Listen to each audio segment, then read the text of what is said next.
Hi, and welcome to the Wednesday Word. This is a teacher's story. Christmas is for love. It is for joy, for giving and sharing, for laughter, for reuniting with family and friends. But mostly, Christmas is for love.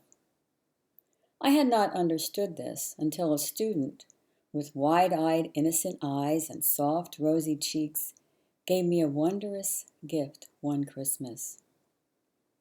Mark was an 11-year-old orphan who lived with his aunt, a bitter, middle-aged woman greatly annoyed with the burden of caring for her dead sister's son. She never failed to remind young Mark if it hadn't been for her generosity, he would be a vagrant, homeless waif. Still, with all the scolding and chilliness at home, he was a sweet and gentle child. I had not noticed Mark particularly until he began staying after class each day, at the risk of arousing his aunt's anger, I later found, to help me straighten up the room. We did this quietly and comfortably, not speaking much, but enjoying the solitude of that hour of the day. When we did talk, Mark spoke mostly of his mother. Though he was quite small when she died, he remembered a kind, gentle, loving woman who always spent time with him. As Christmas drew near, however, Mark failed to stay after school each day. I looked forward to his coming, and when the days passed and he continued to scamper hurriedly from the room after class, I decided to stop him one afternoon and ask why he no longer helped me in the room.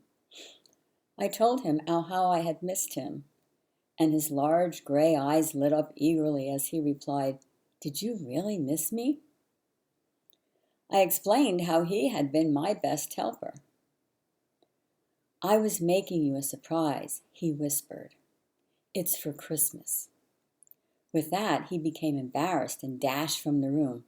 He didn't stay after school any more after that.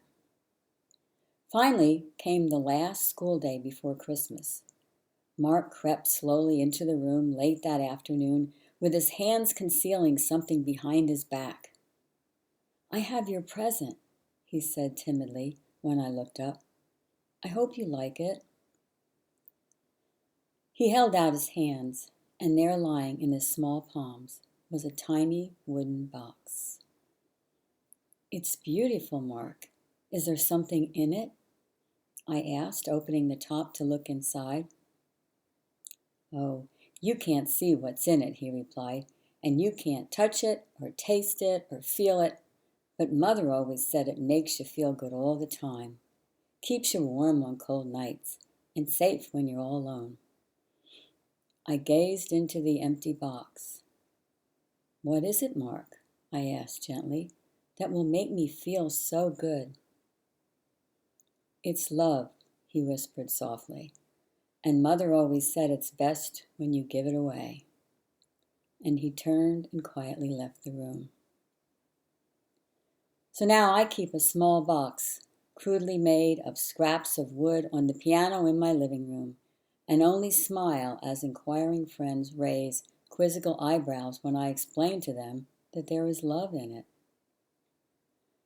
The birth of Christ is all about God's love. He gave his Son. Yes, love isn't love until you give it away. And oh, the warmth that it brings to all. Have a blessed Christmas.